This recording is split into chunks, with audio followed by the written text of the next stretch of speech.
bad. They have Their defense no is defense terrible. They didn't even address it whatsoever. They need to bring Bozygate back. Yeah, but how did this? It seems like it's been this way forever. Like, this defense has never really been that great. It's been 3 years of terrible It's defense. really funny, like, how, like, I don't want to say no name, but, like, you forget about who's on the defense. Scott Fujita and, what's his name? Jonathan Vilma were incredible for the Saints. Yeah, Vilma was always excellent. But, man, they are so some more bounty bad. programs. Yeah, like, seriously, bring back Bozygate. That's how you do it. And then Broncos 24, Chargers 21. Blocked field goal after an icing the kicker situation. I have a few questions that I want to get in, everyone's opinion on. They involve Phillip Rivers, right? Oh, no, not about Phillip Rivers. Seriously, though, the only team... isn't that, like, the Chargers' way of doing things to lose like that? Same story as last year. It's like a Jets. It's like a Jets move. After the way the Chargers were last season, that typical. Yeah. All right. So really quickly, I just want to go around the room. I have 3 questions I want everyone to answer as quickly as possible because we also got to get our picks in. Mm-hmm. What player impressed you the most, Tony? Single player. Come back around to me again. I want to think about that for a second. Dan O'Shea? I'm going to go with the obvious choice and say Kareem Hunt. He was fantastic. Just dominated that whole game. It's a good pick. Dan Beebe? Yeah, I'd have to say Hunt as well. Okay. Understandable. I went a different route. I went with Jared Goff. The reason I went with him over Kareem Hunt, I knew what I was expecting from Jared Goff, and that wasn't it. That was not it. Kareem Hunt, like, I knew what he did in college. I knew about the only fumbling once and not losing a fumble. I knew about him being powerful and speedy. I knew that. I love watching Toledo games. I knew what he was in college. I didn't know what he was going to be in the NFL. Tony, do you have an answer yet? Yeah, I'm actually going to go with Leonard Fournette. Because I was very curious to see how he would be, especially on a Jacksonville offense that has really been lacking a running back for a long time. I wanted to see how he'd fit in there and what effect that would have on Blake Bortles, which it really didn't. But, 100 yards, first game, Houston Texans, they're a pretty decent defense. It was pretty impressive, considering it's not going to jump out at the page at you, but impressive nonetheless. Yeah, absolutely. All right. Most surprised. What surprised you the most about this week? The Patriots losing the way they did. I can't remember the last time the Patriots gave up, 42? Or even anywhere remotely close to that. Well, I know, but Bill Belichick is not giving up 42 points. I'm talking about them giving up a large number of points. Like, that's not the Patriots. At home, after celebrating the Super Bowl, don't get me wrong, I ate it up with a spoon. But I didn't see it coming. Yeah, that is fair. For me, I am going to say that Ravens defense, it was stifling. Not only are the Bengals not good with their O-line, but the Ravens defense, I think, are top 5 this season. They looked fantastic. They did look good. They looked a lot faster than they have in years past. Yes, they were just everywhere. They were also doing a lot of stunts. AJ Green was stifled. They were doing a lot of stunts. I don't know if you watched. The DNs dropped back into coverage a lot, and the linebackers moved up to DN. Love it, because I used to do that. Loved it. Yeah, it is. It's definitely that was an impressive day. Dan Beebe. Cleveland holding with Pittsburgh like they did. Sean Kaiser was pretty impressive. He was. They might have gotten their guy. He looked better than any Cleveland quarterback I've seen in a decade. Absolutely. Him and Coleman, right? Yeah, Corey Coleman. Corey Coleman's a good wide receiver. He's often overlooked, but again, most people are overlooked when you play for the Browns. Yeah. And for me, the biggest surprise has to be the ineptitude of the Houston Texans. I was thinking about saying how badly the Texans. I did not see that coming. To them. I'll also throw in. I was pretty surprised and impressed with Sam Bradford. He played a good game at quarterback. When he has time. Oh, wow. The Red Sox are up 11-1 on the A's right now. Wow. They were losing 1-0 when I walked in. So Yeah. There you go. Do a podcast. That's good for you. What'd you say? How are your Oakland A's wildcard chances? They faded right away. Oh, yeah, no. They've been done since, when does the season start? April? Yeah, something like that. Mid-August. Anyways, so the last question, who do you think won the week? Like, who had the biggest win? Team? No, individual. Individual, team, unit. You know, like, for example, I'll give mine. Mine is Kareem Hunt. The reason I have him winning the week is because he was by far the most impactful player on his team. Other examples that I had thought of were T.J. Watt,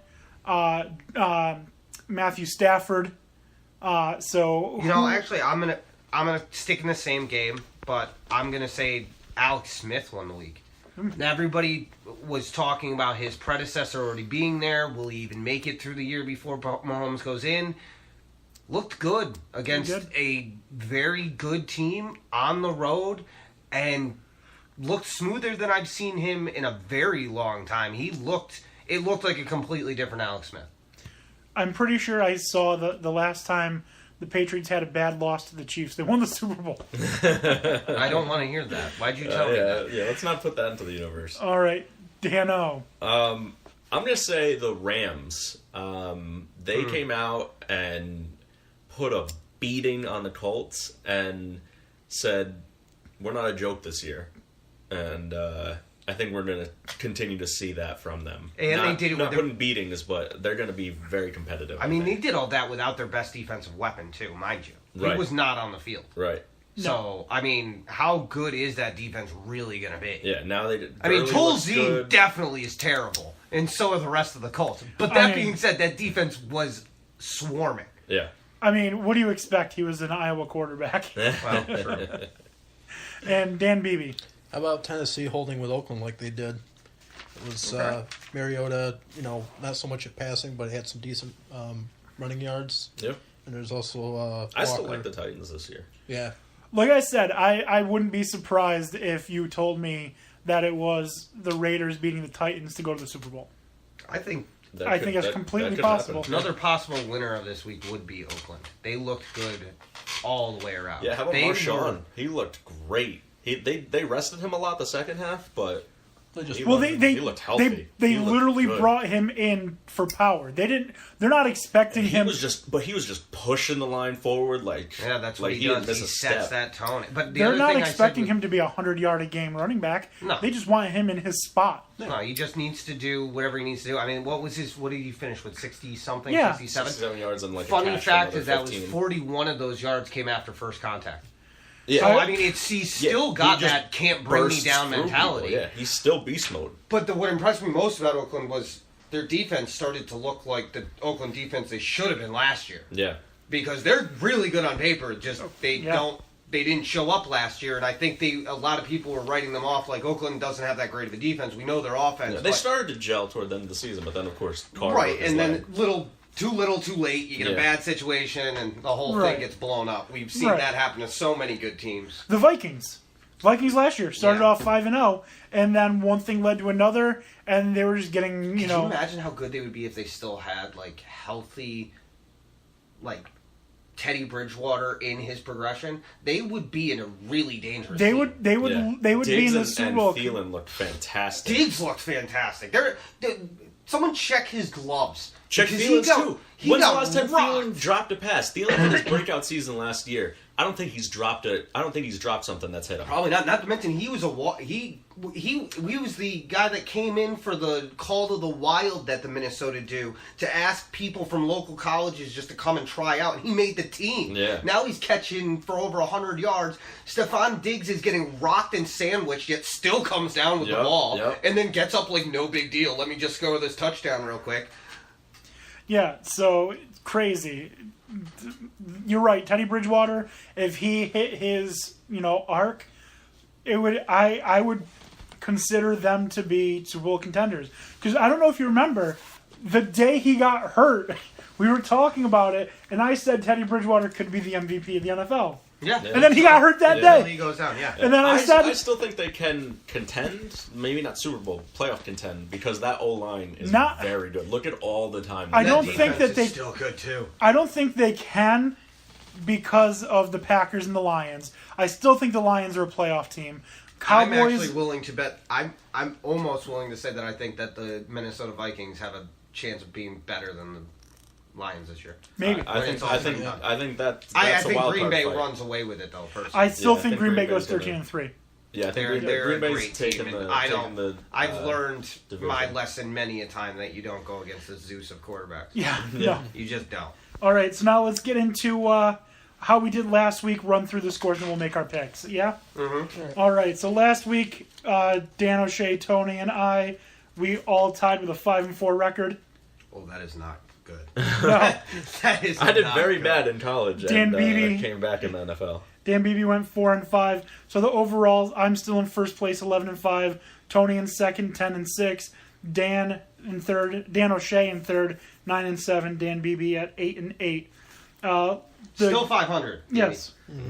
And only 3 games separates first and last place. Yeah, no, it's early. It's early. So Purdue beat Ohio 44-21.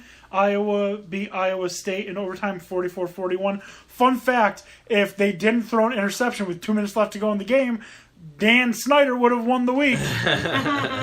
and would be 12-4. But you're not. Duke with the big surprise to almost everyone except me.